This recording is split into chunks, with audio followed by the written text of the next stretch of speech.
throw your head back and holler yes. Yes.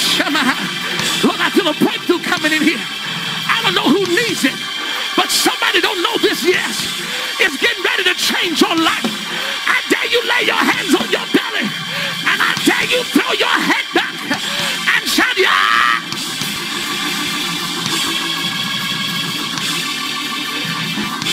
I said, tell God yes. I got more preaching to do, but I'm about out of my time here. I need you to do me a favor, and I need you to put your hand on your belly tonight, and I need you to tell God, say, Lord, this is a rough season for me, but tell him, Lord, I'm going to tell you yes, because I understand that this yes is going to work out on my behalf.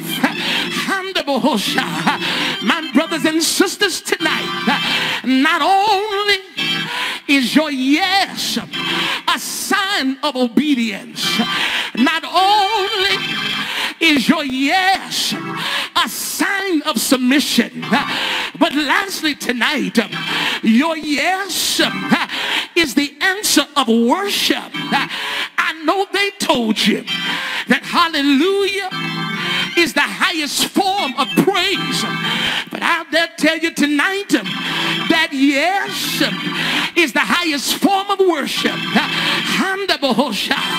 To say yes to God is removing your will out the way, and you're telling God, it's not about me anymore, but this yes is all about you. If you don't mind tonight, I need you to do me a favor and look at your neighbor. Look at your neighbor. Look at your neighbor in the face and tell him, neighbor, you got to get out of God's way, because when you get out of his way, then he can get in your way, and he could bless you the way you need to be blessed. Do you hear me tonight? And I stopped by to tell you that if you want to worship on another level, if you want to worship in another dimension, if you want to worship until the breakthrough comes, you ought to lift up both of your hands, and while your hands are lifted, I want you to forget about your neighbor. I want you to forget about where you are, and I want you to scream, yes, Lord. I can't hear you tonight. Your yes, Lord, is too cute. Your yes, Lord, is too wonderful. But I need you to tell him, yes, Lord, until you can feel a breakthrough. I need you to tell him, yes, Lord, until you can feel deliverance. I need you to tell him, yes, Lord, until it hits your whole bloodline, because of what the Lord is getting ready to do in your life. One more time, church, throw them hands up and holler, yes, Lord. I'm closing now. The reason you got to tell God yes is because the yes you give God is not just for you, but the yes you give God is for somebody else. I got to close. I got to close. I got to close. But before I close tonight, Jesus, when he was standing there, or when he was bowing there in the Garden of Gethsemane, he wasn't saying, yes, Lord, because of where he was. But Jesus knew that the assignment that he had to give God was for us. So his yes, Lord, wasn't for himself, but his yes, Lord, was for somebody else. The reason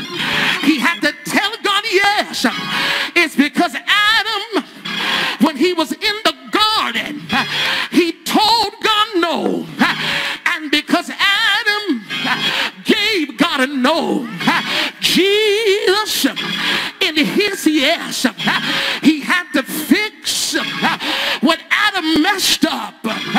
When Jesus gave God a yes, he was telling God the first Adam jacked it up, but the second Adam is going to fix it up. The first Adam ate from the tree, but the second Adam died on the tree. The first Adam messed it up for everybody, but the second Adam was the reconciliation that we needed in this hour. And I'm so glad tonight that Jesus, he died for us. I'm so glad tonight that Jesus, while he was in that garden, he opened up his mouth and he gave God the sacrificial yes that would change the trajectory of every life that would be connected to him. But Jesus, he couldn't do it by himself. He had to pray in that garden. And I told y'all before, he had to pray in the Garden of Gethsemane, where the olives was rolling to.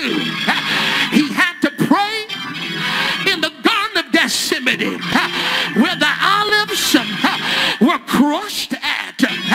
He had to pray in the Garden of Gethsemane, where the oil was all over the place, because Jesus knew, I can't go to the cross if I don't have the oil to give me the strength to do the assignment that the Lord has called me to do. I don't know the name who you're standing next to, but tell him, neighbor, for this next place that the Lord is getting ready to take you to, you're going to need the oil to flow in your life. You can't say yes and not have an anointing.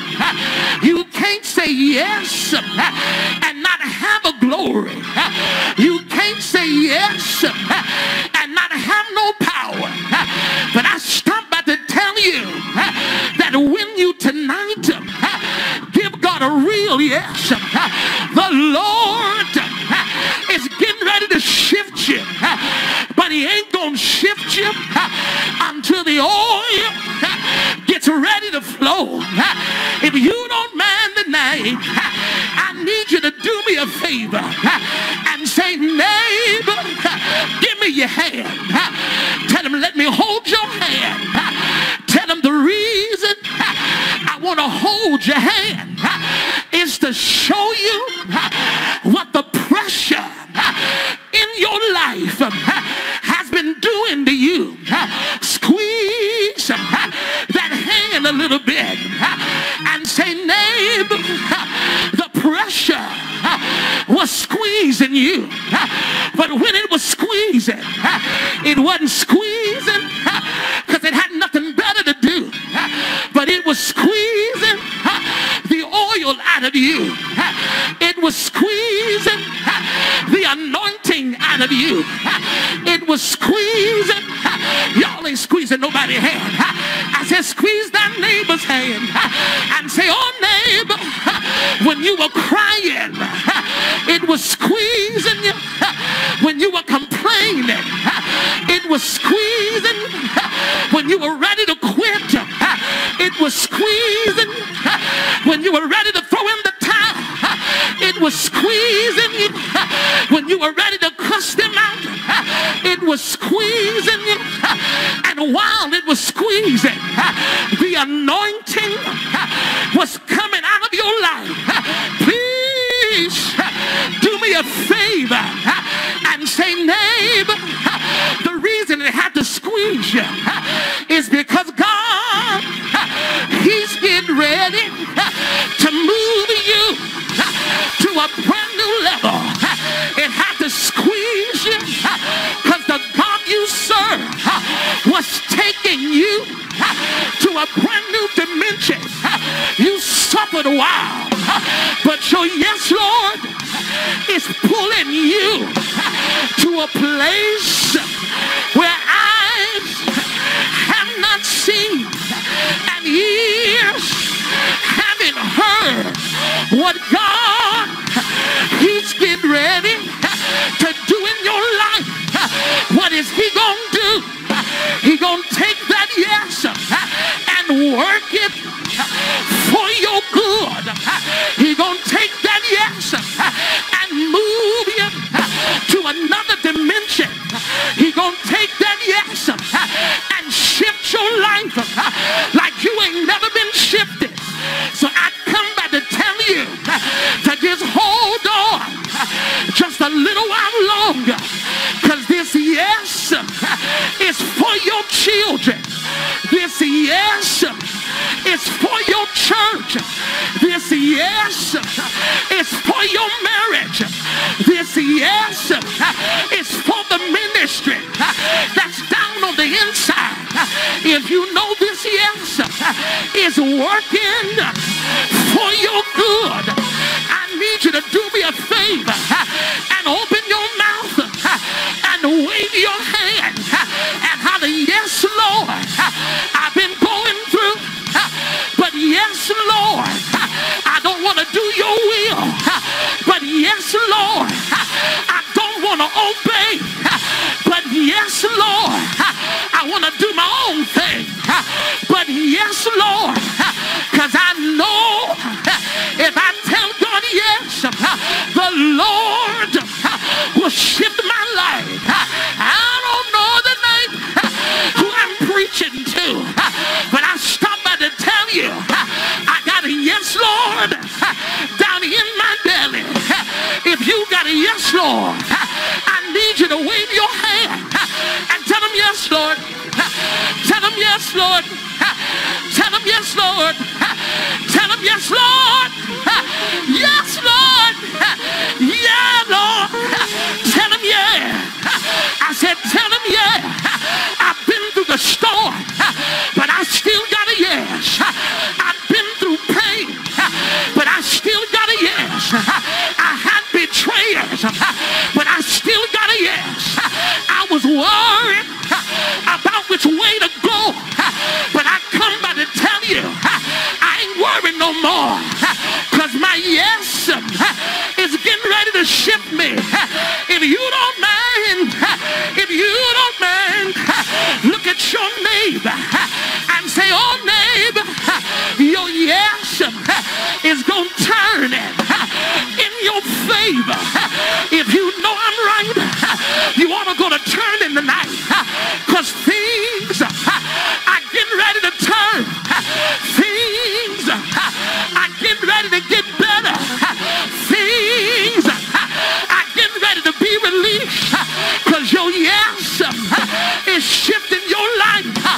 Oh my God, tonight I see somebody, you in this room, and you don't even know that the Lord set you up to be here tonight so he can get a yes out of your belly. He set you up because your no was getting ready to kill you. He set you up because your disobedience was getting ready to destroy you. He set you up because your wild life was going to sift you like wheat. But I'm so glad tonight that you stayed past 9 a.m. You stayed past 10 a.m. You stayed through the noonday. You stayed through the 7:30, and you made it. You made it. You made it to the late night service, because God knew that if anything's gonna turn, it's gonna turn in the midnight hour.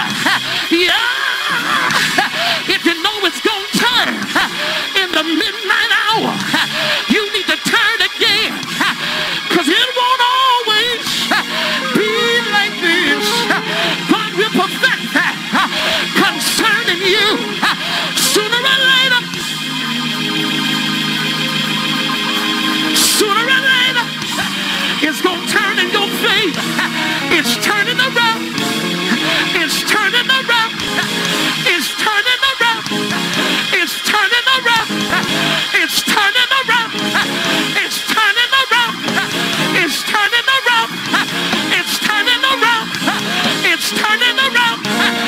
He's turning around for you.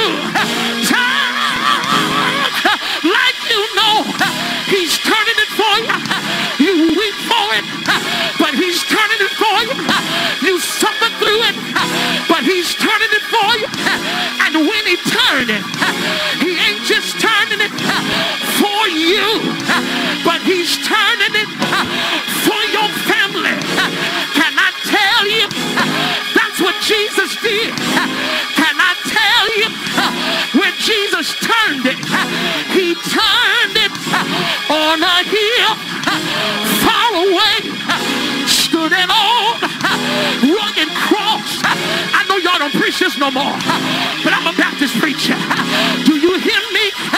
And that cross was the emblem of suffering and shame. They hung him high, stretched him wide. He bowed his head like the lily in the valley, and he died. Do you hear me tonight?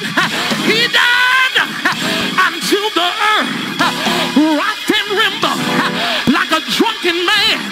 He died until the soldier looked back and hollered, surely this must be the Son of God. He died until the veil of the temple was rent in twain. But can I tell you tonight that he didn't stay there, but early, good God, tonight, early Sunday morning, he got up out that grave with all power in his hand. Do me a favor tonight and look at your neighbor. Say, neighbor, when the Lord turns it, and when you tell God yes, he gonna pull every one of your family members out of the clutch of death. If you know I'm right, grab that neighbor by the hand and say, give me your hand. Say, neighbor, I want your hand, because when I pull you, I'm pulling your children. When I pull you, I'm pulling your marriage. When I pull you, I'm pulling your money. Y'all ain't pulling nobody. Pull that neighbor, pull that neighbor, pull that neighbor by the hand and say, come on neighbor, I'm pulling your mind out of the gutter. I'm pulling your money out of the poor place. I'm pulling your family out of being broken. I'm pulling your struggles from taking your life. I'm pulling you, neighbor, until things get better. Y'all ain't pulled nobody. If that neighbor don't want to be pulled, switch. Get you another one. Find you another neighbor. Say, oh neighbor, give me your hand, because the last joker didn't have no power. Say, neighbor, I'm pulling you tonight. I said pull him, church. I'm pulling you tonight until your joy come back. I'm pulling you tonight until your peace come back. I'm pulling you tonight until your love come back. I'm pulling you until the Lord brings you in a place of power. I'm pulling you until the Lord gives you just what you need. You done been through hell, but I stopped by to tell you, what you sowed in tears, you're gonna reap in joy. If you know I'm right, go to leaping tonight, because you shall reap. You sowed in pain, but you shall reap. You done been through hell, but you shall reap. That joker tried to kill you, but you shall reap. And can I tell you why? Because down in your belly, you got yes. You got yes. You got yes. You got yes. If you know you got yes, open your mouth and scream like you got that yes. Holler like you got that yes. Give him glory like you got that yes. Don't look at me like that. I see you looking at me saying, Bishop, you don't understand. I done been through hell. You don't understand. I almost quit and threw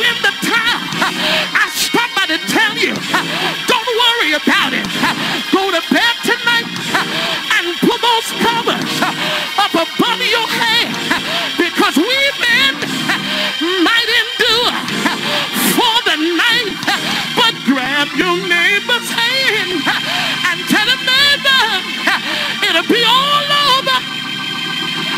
It'll be all over. It'll be all over. It'll be all over in the morning. Yeah.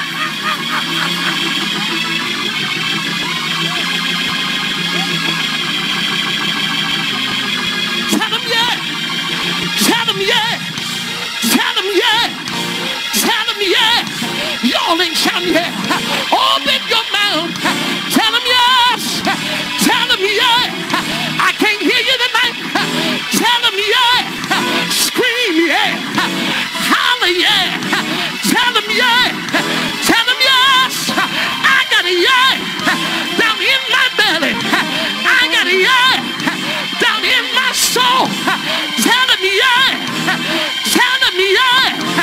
Tell him yeah. Tell him yeah.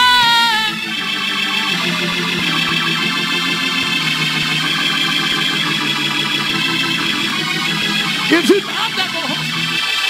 you got that, just throw your hands up, throw your head back, and shout.